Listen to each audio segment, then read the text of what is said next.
Nesse momento, nós temos o pastor Tim ali na tela, não é? Pastor Tim, boa tarde. Como está o senhor? Melhor agora na companhia de vocês. Que bom. É muita honra para mim ser apresentado pelo famoso doutor Elmer Lima. Que é isso. Pastor, nós ficamos muito felizes que, apesar de em cima da hora, o senhor aceitou o nosso convite. Temos certeza que Deus está com o senhor e pedimos que Deus o abençoe nessa palestra. E de antemão, o nosso agradecimento. Que Deus o abençoe. Obrigado, é uma satisfação poder saudar a cada um de vocês online. Eu estou aqui em casa, em Beltsville, a grande Washington, D.C., mas a mídia permite que a gente se comunique e isso tem sido uma grande bênção. E, com sinceridade, eu fico feliz de ter visto o Dr. Elmer, um amigo de longa data, e também apreciei muito a palestra da Ágata, que, em certo sentido, foi uma introdução ao tema que eu estarei compartilhando com vocês. E também oro, e é o meu desejo que o Michelson possa se recuperar o mais rápido possível para continuar abençoando a tantas pessoas internautas e leitores das publicações dele também. O tema que me foi solicitado para compartilhar com vocês é a questão da identidade adventista, mais especificamente a formação dessa identidade, o período inicial da história da igreja e como nós nos tornamos aquilo que somos. E você vai perceber que eu sou apaixonado por esse tema. E talvez até alguns de vocês já tenham ouvido eu falar sobre aspectos disso. Eu sempre procuro alterar alguma coisa ali para que a gente possa ter uma reflexão assim de ângulos diferentes, embora a nossa mensagem seja sempre a mesma. A nossa doutrina, a nossa identidade está baseada, fundamentada na Bíblia. A tal ponto que os pioneiros diziam, nós não temos outro credo, ou seja, outra regra de fé, a não ser a palavra de Deus. E Ellen White mesmo diz que se alguma doutrina nossa não tem fundamento bíblico, ou não faz de Cristo o seu centro, alguma coisa está equivocada e tem que ser corrigido. Portanto, essa é a grande plataforma nossa. Nós não somos os únicos a alegar isso. Em realidade, a palavra de Deus foi o fundamento de todos os grandes movimentos genuínos ao longo da história humana. Eu gostaria de destacar apenas algumas ideias sobre isso. E em relação com a maneira como Deus trabalha na história humana, eu gosto muito desta declaração de D'Aubigné, na versão em português, publicada no Brasil, volume 1, página 55, diz que existem duas grandes leis pelas quais Deus governa o seu relacionamento com a história humana e com a igreja, o seu povo. Em primeiro lugar, ele prepara lenta e calmamente o cenário para aquilo que ele vai realizar. E para isso, segundo D'Aubigné, ele tem os séculos. Quando esse cenário está pronto para algo grandioso que Deus vai fazer, então, em segundo lugar, ele realiza os seus propósitos grandiosos usando os meios mais simples possível, de tal maneira que a honra e a glória permaneçam com ele e não com a instrumentalidade que ele está usando.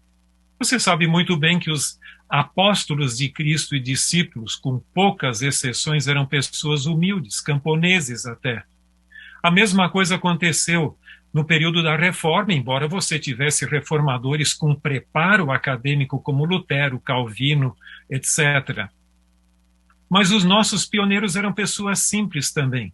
Mas eles tinham um grande apego a Deus, sua palavra, e também um compromisso com a oração, pedindo a iluminação do Espírito Santo.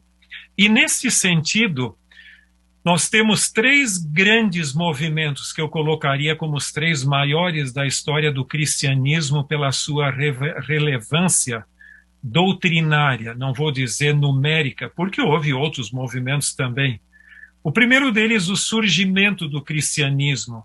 E eu coloco o ano 31, da crucifixão de Cristo, como nós cremos que ocorreu no ano 31, que foi realmente o ponto de divisão da história humana.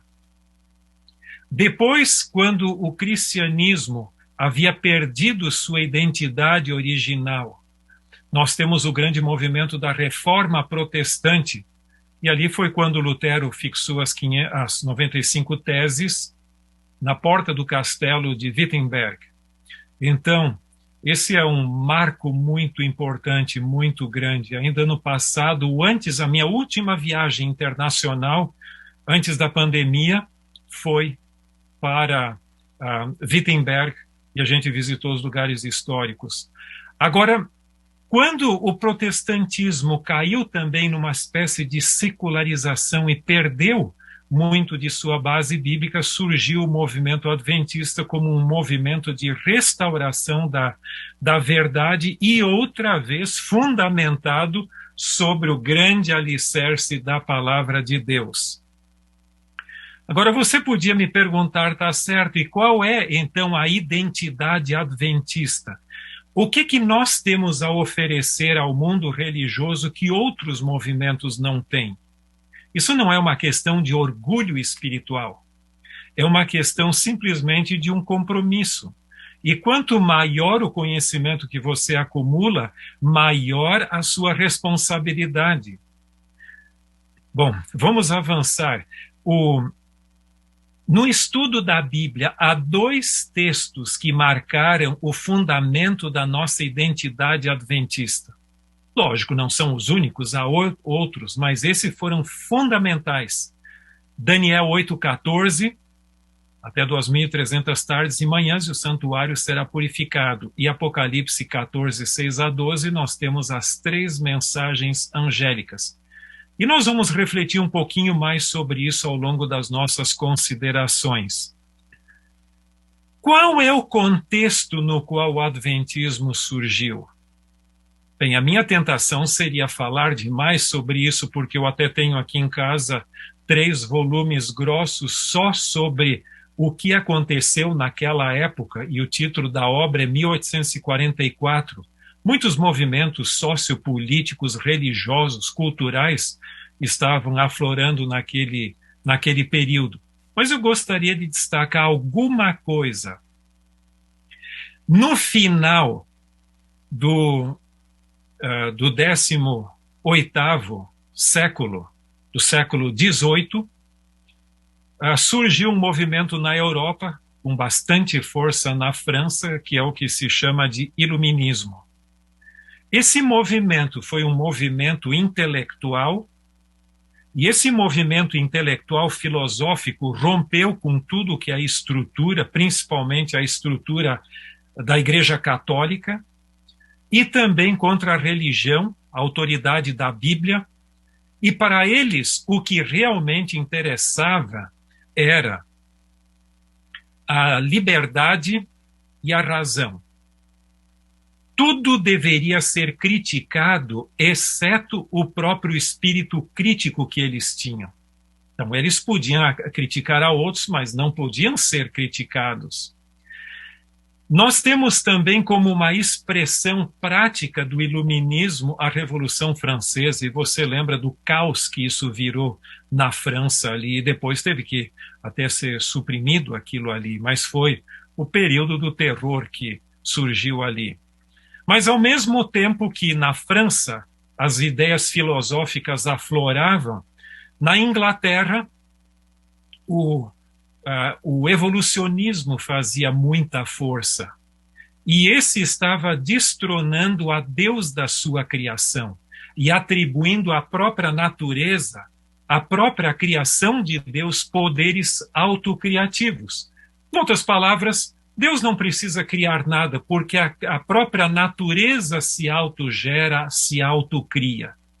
Então essa era outra forma de atentado contra a palavra de Deus. Como se isso não bastasse, principalmente na Alemanha, surgiu aquilo que nós conhecemos como método histórico crítico de estudo da Bíblia. O que é isso? Bom, a Bíblia deve ser estudada criticamente como outras obras de cultura antiga. Então você não pode incluir a Deus na sua análise da Bíblia, em seu estudo. Se Deus existe, tudo bem. Nem sei se ele existe, mas se ele existe, você não pode estudar a Bíblia usando o conceito de revelação de Deus, mas simplesmente a Bíblia é um fruto da cultura daquela época, copiada em grande parte de fontes da Babilônia antiga e de outras culturas daquela época. Lamentavelmente, a Bíblia perdeu o seu poder transformador para eles. A Bíblia em si não perdeu, mas eles passaram a negar. E foi nesse contexto altamente desafiador que algumas coisas aconteceram. Em primeiro lugar, sinais cósmicos ocorreram anunciando que algo grandioso haveria de ocorrer. Se você ler o livro Grande Conflito, você perceberá, por exemplo, que você tem a descrição do terremoto de Lisboa, no dia 1º de novembro de 1755, o dia de Todos os Santos.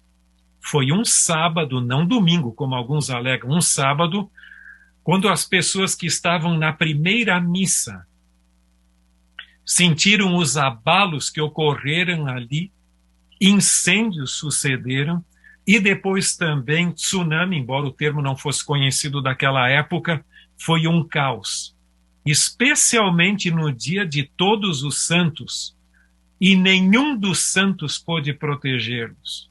Isso foi um grande golpe para aqueles que criam que a Igreja Católica dava estabilidade e segurança às pessoas.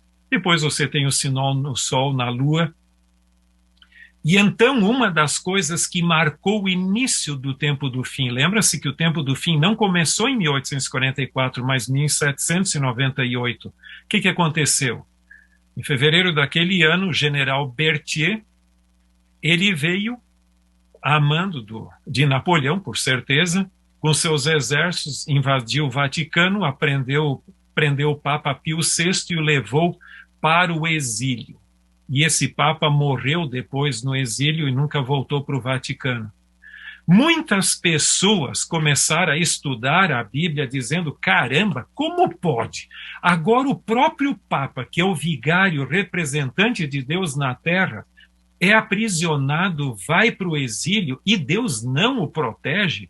Isso tem que ter um significado bíblico. E ali surgiu um grande despertamento no estudo das profecias bíblicas.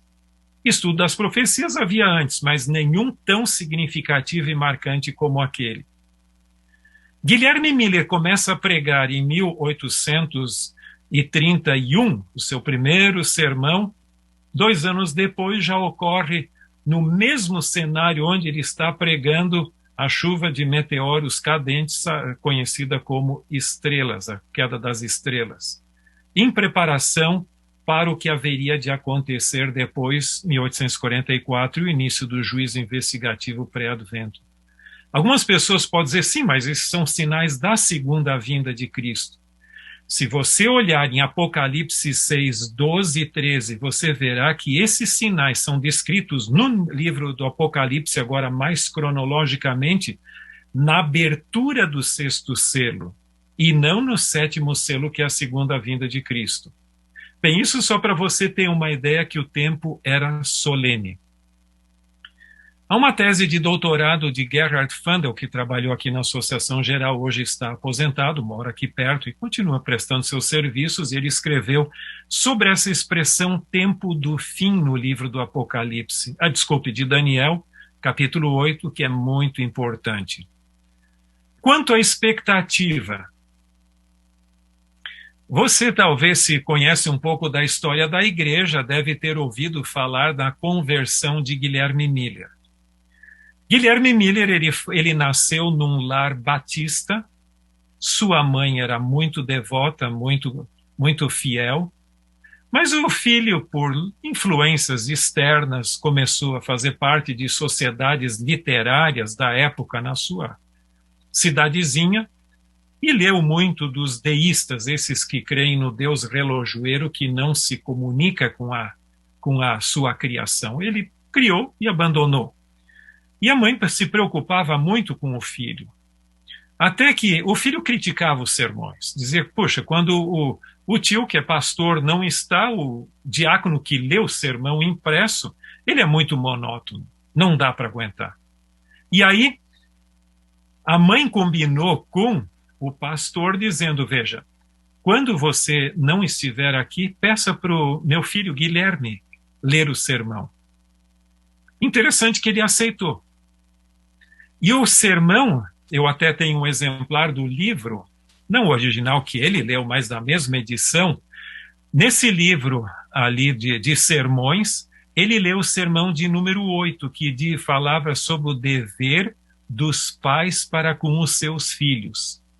Eduque o filho no caminho que deve andar e ele não se desviará dele, de acordo com Provérbios.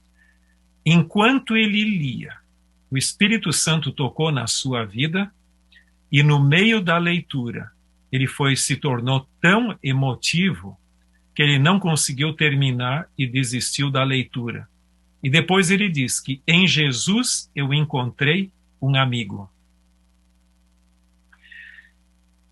Depois disso, ele começou a estudar a Bíblia, texto por texto, começando em Gênesis 1:1 e terminando no livro do Apocalipse. Só que quando ele se deparou com os elementos proféticos da Bíblia, que não são tão fáceis de compreender, ele teve que estudar um pouco mais a fundo. Ele se deparou, obviamente, com Daniel 8:9-14. E aí você tem a descrição, em primeiro lugar, de um poder que profanou o santuário. E depois, a descrição da purificação. Eu não vou entrar nesses detalhes, senão o tempo não será suficiente, temos que ficar nos nossos 40 minutos aqui. Mas aqui você tem um texto fundamental, que um poder surgiria, que haveria de profanar todo o sistema do santuário. Mas depois viria essa purificação. E ele chegou a uma conclusão, e escreveu em um artigo em maio de 1843, que no sistema do santuário haviam as festas, como você sabe. Se você lê, por exemplo, Levíticos capítulo 16, você tem o dia da expiação, o 23 tem as diferentes festas, algumas chamadas de sábados e outras festas. Mas ele chegou a uma conclusão muito interessante. Ele diz que as festas judaicas da primavera se cumpriram na primeira vinda de Cristo. Você lembra que tinha a Páscoa, o Pentecostes, etc. Agora, por sua vez, as festas do outono, ou seja, você tem as trombetas, você tem o dia da expiação, a festa dos tabernáculos, isso se cumpriria em relação à segunda vinda de Cristo. E isto formou a base da interpretação das 2.300 tardes e manhãs. E o dia da expiação, logicamente, ocorria no 10º dia do 7º mês. E Guilherme Miller perguntaram a ele, sim, mas você crê que Jesus voltará no ano religioso judaico de 1843? Quando você crê que é isso? Ele cria que o equinócio é quando o dia e a noite têm a mesma duração. Você sabe que 2 vezes por ano isso acontece. Ele cria que aquilo era o referencial, que seria de 21 de março de 1843 a 21 de março de 1844. Ele nunca estabeleceu uma data específica, mas um período. Só que depois Samuel Snow chegou à conclusão de que o 10º dia do 7º mês ocorreria no dia 22 de outubro de 1844. E isso lançou as bases. O movimento estava aguardando a segunda vinda de Cristo. Algumas pessoas pintam um quadro muito romântico que multidões estavam aqui na fazenda de Guilherme Miller sob a rocha da Ascensão. Não, muito poucos. provavelmente a família de Guilherme Miller e de Josué Himes. Se havia algum outro, nós não sabemos. Mas eles esperavam a segunda vinda. E Jesus não veio. Eles estavam equivocados, não em relação com o tempo, mas o evento que haveria de ocorrer.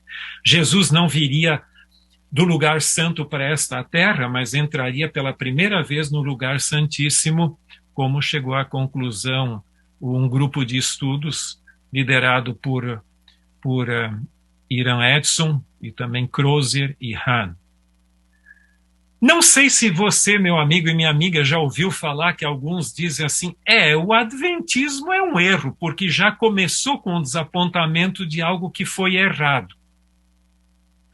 Eu lhe diria o seguinte, se desapontamentos desqualificam movimentos, então nem cristão você poderia ser, porque o período das 2.300 tardes e manhãs começa com o desapontamento do cativeiro, do exílio babilônico e a restauração para voltar a Jerusalém, para restaurar o santuário e os muros e o templo, a cidade.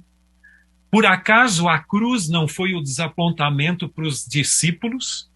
Com certeza. E depois a restauração. Da mesma maneira, não é de surpreender que esse período conclui com um desapontamento e uma nova restauração. Por que razão? Você sabia que, psicossocialmente falando, desapontamentos são bênçãos? Porque ajudam na ruptura com a tradição e um novo começo. Nesse sentido, nós tivemos alguns equívocos na nossa história. Por exemplo, o desapontamento, eu já falei. Não fosse o desapontamento e não haveria uma ruptura com a tradição dos credos da igreja, das igrejas de onde eles vieram, os pioneiros. Mas como Jesus não voltou, eles começaram a reestudar a Bíblia. Caramba, o que aconteceu? Nós esperávamos Jesus vir, nós usamos os melhores cronologistas, Yales e Ferguson, e não vemos nenhum erro nos nossos cálculos. O que aconteceu? E ao buscar respostas para o desapontamento, estudando a Bíblia, eles encontraram respostas para várias perguntas que eles nem ao menos haviam formulado. Isso gerou todo um processo de restauração da verdade. Por sua vez, a teoria equivocada da porta fechada, ou seja, não mais necessidade de pregar o evangelho para outras pessoas, deu tempo para eles estudarem a Bíblia e estabelecerem todo esse sistema maravilhoso de verdades que nós herdamos dos pioneiros. E o antitrinitarianismo, que alguns se escandalizam com ele, os nossos pioneiros não criam na Trindade, foi uma bênção, porque ajudou que eles não aceitassem a doutrina filosófica da Trindade católica e protestante, mas buscasse a compreensão de uma Trindade bíblica, não do Deus inamovível da filosofia grega, mas aquele que habita com o seu povo.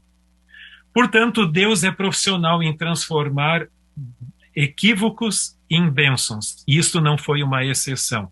E qual foi o resultado? Eles começaram a estudar a Bíblia. Ellen White até descreve que eles passavam noites, às vezes, estudando a Bíblia, clamando, orando por nova luz. Existe um equívoco muito sério em nosso meio. Algumas pessoas só leem Ellen White e acham que Ellen White foi que desenvolveu todo o sistema doutrinário. Não foi assim. Se você lê toda a literatura dos pioneiros e o que aconteceu comigo, eu fiquei surpreso de quão pouco ela contribuiu. Ela dizia que Deus não havia chamado para o ministério profético para substituir o estudo da Bíblia, mas para levar a Bíblia. Quando eles não tinham como avançar mais, o Espírito vinha e então consolidava o que eles haviam encontrado de verdades e alertava contra equívocos. Então, a função de Ellen White foi mais de confirmação doutrinária do que de iniciação doutrinária. Isso é um ponto que você não pode esquecer para não cair num extremo e dizer Ellen White não contribuiu com nada. Bom, aí é um extremo. O outro foi ela que estabeleceu todo o sistema, não. Foi o estudo da Bíblia com a assistência dela, mas não substituindo o estudo da Bíblia jamais e a oração. Por sua vez, na fazenda de Hiram Edson, no dia 23 de outubro, lembra que o desapontamento não foi 22 de outubro, aquela foi a grande expectativa. O desapontamento seguiu após o término do dia e Jesus não ter voltado, então foi dia 23 de outubro de 1844. Ali começou o núcleo de estudo da doutrina bíblica do santuário. Eles chegaram a algumas conclusões muito interessantes, que Jesus continua como intercessor e mediador, mas ele acrescentou uma função. Não se esqueçam que a expressão juiz investigativo não começou ali, começou mais tarde a ser usada, mas eles sabiam que havia uma nova fase que Jesus estava desempenhando. Agora, algumas declarações de Ellen White. No livro Grande Conflito, é uma declaração bastante conhecida, onde ela diz: o assunto do santuário foi a chave que desvendou o mistério do desapontamento de 1844, revelou um conjunto, em inglês o termo é sistema, completo de verdades, ligadas harmoniosamente entre si e mostrando que a mão de Deus dirigiu o grande movimento do advento e apontara novos deveres ao trazer à lume a posição e obra do seu povo. Por que o santuário é tão importante? Você poderia acrescentar outras razões, mas eu gostaria de destacar só 3. Em primeiro lugar, é a morada de Deus. Por acaso o santuário não é o lugar onde Deus habita? Êxodo mesmo diz, 25:8, e far-me-eis um santuário para que eu possa habitar no meio deles. Pode haver um lugar mais importante do que o lugar onde Deus habita? Claro que não. Também é o guardião da lei de Deus, ou seja, o depositário da lei de Deus, os 10 mandamentos, o decálogo. E é o centro do plano da salvação.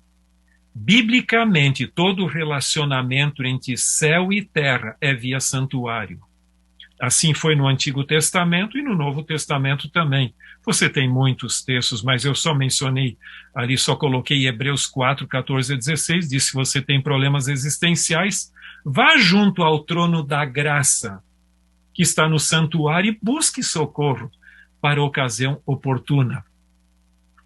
Ellen White continua: a verdade para esse tempo é ampla em seus contornos, de vasto alcance, abrangendo muitas doutrinas. Estas, porém, não são unidades destacadas de pouco significado, são unidas por áureos fios, formando um todo completo, tendo a Cristo como centro vivo. Que declaração maravilhosa! Então, as mensagens, as doutrinas não são isoladas, elas são todo unido em Cristo. Isso é que faz toda a diferença. Essa é a minha declaração predileta de Ellen White, onde ela diz: Cristo, seu caráter e obra. Então, não é a pessoa mística de Cristo apenas, mas o que ele é e o que ele faz.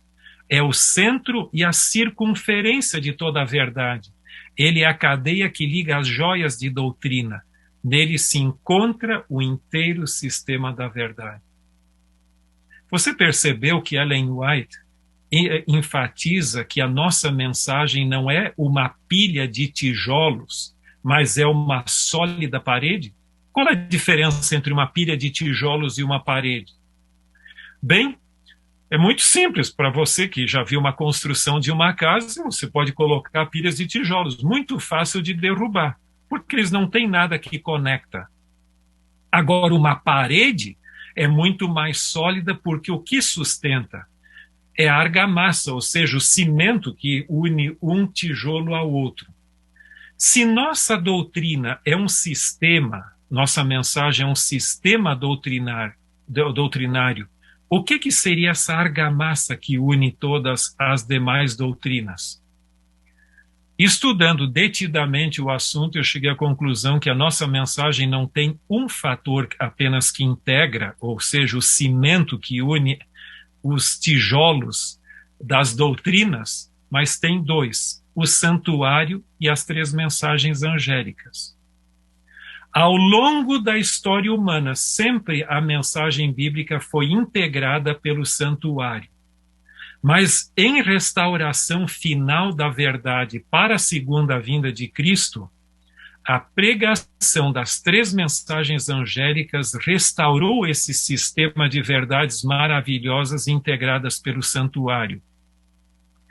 E você vai ver que cada uma das nossas doutrinas distintivas, a lei e o sábado, o ministério celestial de Cristo, a segunda vinda, a imortalidade condicional do ser humano, o dom profético, foram unidas ao santuário e às três mensagens angélicas e formam essa parede sólida da mensagem.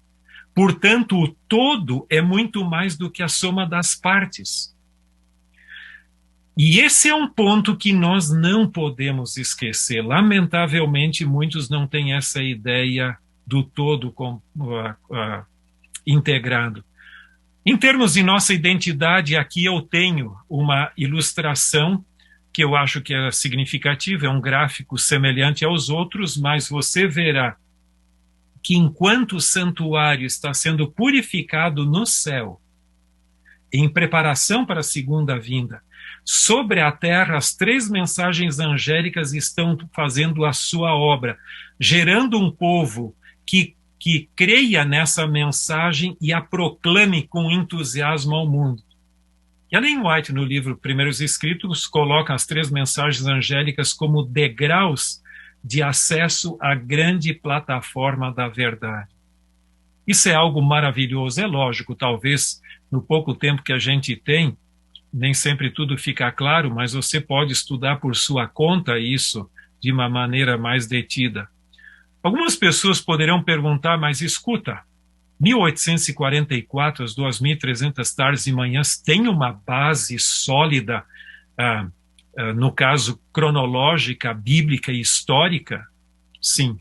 Aqui tem 3 livros que eu acho que são muito importantes. O primeiro é de Siegfried Horn e Lynn Wood, onde ele trata desse assunto, a cronologia de Esdras 7. Depois há uma tese de doutorado e também o livro de Juarez Oliveira, onde ele fala também da base até astronômica para isso. E se alguém lê em inglês e tem interesse, a biblioteca do NASP Engenheiro Coelho tem esses exemplares e você pode talvez até encontrar na internet. Se você quiser compreender melhor essa questão da integração das doutrinas ao santuário e às três mensagens angélicas, aqui estão os materiais que o Dr. Elmer Lima até mencionou, a versão original em inglês e também em português, com os gráficos que eu acabei de mostrar para vocês nessa última edição foram incluídos. Quais são os desafios para o nosso sistema doutrinário? Bem, eu gostaria de chamar a atenção de vocês para alguns pontos ainda que eu julgo que são muito pertinentes. Em primeiro lugar, o desenvolvimento das doutrinas adventistas, ou o desenvolvimento doutrinário adventista, tem 2 fases bem marcantes. Em primeiro lugar, após 1844, a ênfase estava nas doutrinas distintivas da fé. Por que isso? Todo novo movimento religioso que surge deve justificar a sua existência. Escuta, por que vocês estão começando uma nova igreja? Qual é a contribuição que vocês têm a dar que outros não têm?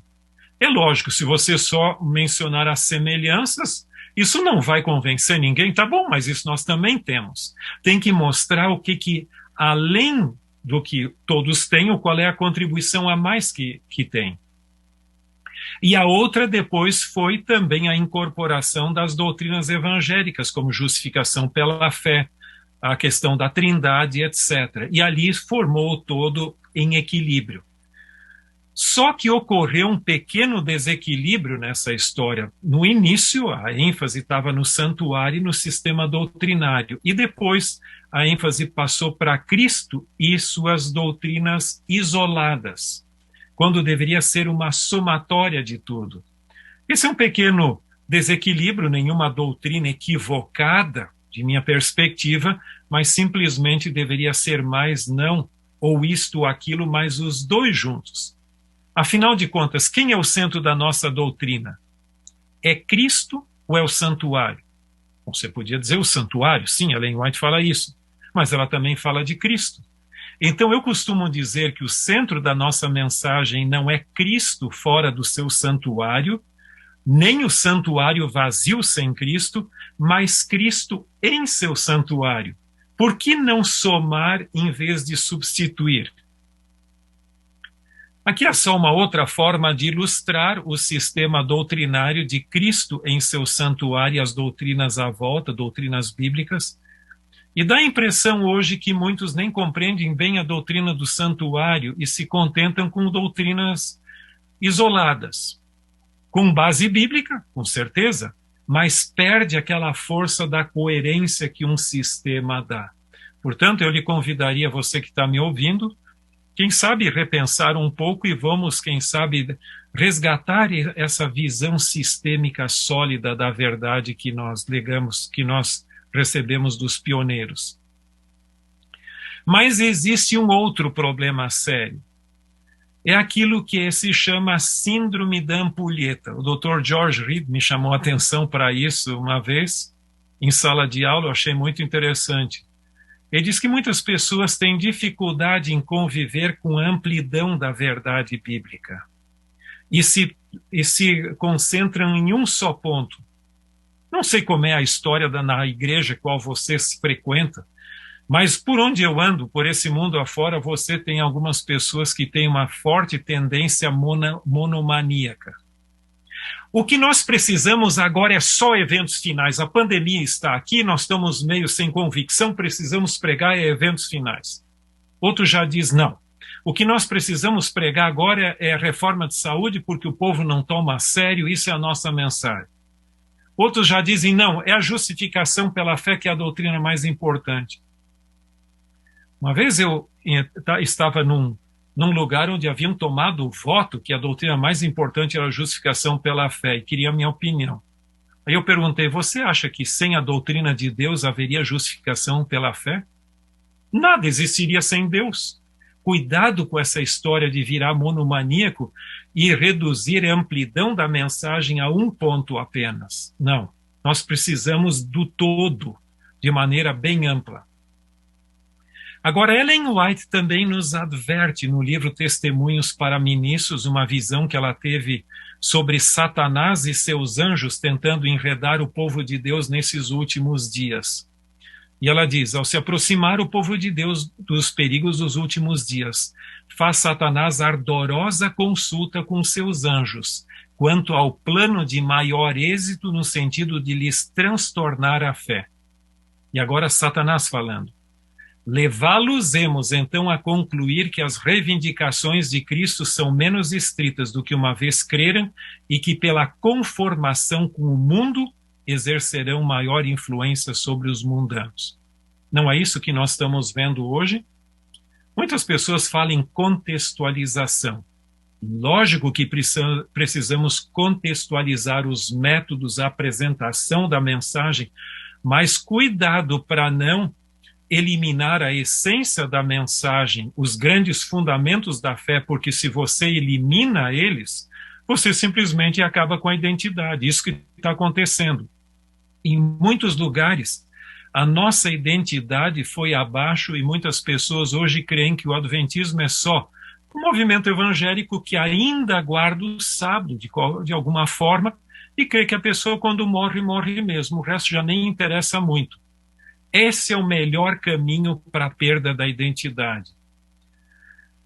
Num artigo que eu publiquei já faz muitos anos, intitulado Podemos ainda ser considerados o povo da Bíblia, eu trato um pouquinho sobre isso.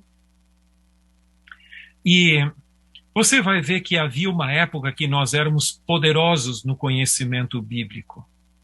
E até tivemos vários campeões da Bíblia. Mas parece que o existencialismo entrou de uma forma tão forte que muitas pessoas hoje creem no automaticismo da religião. Ou seja, eu aceito a Jesus como meu salvador pessoal, está tudo muito bem, maravilhoso, e a doutrina é muito enfadonha, não preciso dela. Seria muito irônico eu dizer que eu amo profundamente a minha esposa e detesto as suas ideias. Andarão dois juntos se não houver entre eles acordo? Enquanto o mundo cristão aceita a Jesus como Salvador, mas não quer saber dele muito como Senhor, quer reavivamento, mas não quer reforma, e se compromete com a pessoa de Cristo, mas não tanto com seus ensinos, o adventismo tem esse compromisso mais completo com os ensinos de Cristo e não só com a pessoa mística de Cristo. Agora, por que quando nós estávamos mais distantes do fim, nós tínhamos maior convicção? E agora que nós estamos mais próximos e em meio a essa globalização do erro, nós estamos mais superficiais, somos mais superficiais e vulneráveis às ideologias contemporâneas? Isso é a estratégia de Satanás. Simplesmente para nos deixar enredados e não ter convicção. Nós precisamos desesperadamente resgatar a nossa identidade original se queremos ter um futuro. E Ellen White nos adverte, não é a oposição do mundo que devemos temer, e sim os elementos que trabalham entre nós que têm prejudicado a mensagem. Por quê? As críticas externas nos unem, porque a gente acaba tendo que enfrentar um inimigo comum externo. Mas as críticas internas nos dividem. E isso é o grande problema que nós estamos enfrentando. Críticas que no passado eram apenas externas, hoje estão dentro do nosso próprio meio. Eu gostaria, antes de concluir nossas considerações em um minuto assim, chamar sua atenção para uma analogia. Vamos supor que o carro de baixo, esse Nissan, é meu e eu quero lhe vender. E um outro amigo, quem sabe até o Dr. Elmer Lima mesmo, tem o carro de cima, um Honda, bem incrementado também, e eu quero lhe vender e o preço é o mesmo. Agora, quando você me pergunta, escuta, por que você quer que eu compre o seu carro e não o dele? Eu digo, bom, porque o meu carro tem rodas. Eu quero que você compre o meu carro porque ele tem portas. Ele tem até um para-brisa. Por favor, compre o meu carro porque tem um volante, tem até um motor dentro dele. Por favor, compre o meu carro e não o do Dr. Elmer Lima. Você acha que isso convenceria você para comprar o meu carro e não o dele? Não creio. Se um carro não tiver o que eu estou mencionando aqui, nem carro é. O que faz a diferença é que sensores, que acessórios o meu carro tem que o dele não tem. Então é o algo mais. Sabe que nós queremos converter o mundo, muitas vezes oferecendo a eles o que eles já têm? Isso não convence. Se você não pregar Cristo e sua palavra, você nem cristão é, desculpe. Mas você tem que colocar esse algo mais, que é o diferencial que o mundo, que a igreja adventista tem a oferecer ao mundo que os demais têm. Isso é que se chama identidade, que transforma nós o que somos. Somos cristãos evangélicos que cremos na morte e ressurreição de Cristo Jesus, na sua segunda vinda, mas também cremos no que ele está fazendo hoje pela nossa salvação. Ele não está apenas numas férias, numa colônia de férias, aguardando o Pai dizer agora volta para a terra e pega o meu povo. Não, ele está intimamente relacionado à nossa salvação, aplicando os méritos de seu sacrifício na cruz do Calvário. Meu amigo, nós temos uma mensagem poderosa que nós não podemos negligenciar. Em realidade, eu lhe diria que a identidade adventista é como um diamante precioso multifacetado. Não fique com uma faceta ou um lado apenas. Pegue o todo dessa preciosidade, que é a mensagem adventista. Isso que eu chamo de identidade. Não coisas isoladas, mas o todo. E concluindo, Mateus 28, 18 a 20 nos diz, Jesus falando a grande comissão. Jesus aproximando-se falou-lhes dizendo, toda autoridade me foi dada no céu e na terra. Ide, portanto, fazei discípulos de todas as nações, batizando-os em nome do Pai, do Filho e do Espírito Santo, ensinando-os a guardar todas as coisas que vos tenho ordenado. E eis que estou convosco todos os dias até a consumação do século. Ora, se a comissão de Jesus é ensinar todas as coisas, nós não temos autorização de ficar com parte da verdade ou apenas o que mais nos gosta, nos interessa. Nós temos que ficar com o todo. E que Deus abençoe você e eu a sermos leais a esta grande comissão e proclamarmos a mensagem integral da palavra de Deus a toda nação, tribo, língua e povo. E Deus abençoe. Amém. Amém. Pastor Tim, mais uma vez, muito obrigado. Nós estamos honrados pela sua palestra, pelo seu sermão. Que Deus abençoe e obrigado por estar conosco nesta tarde.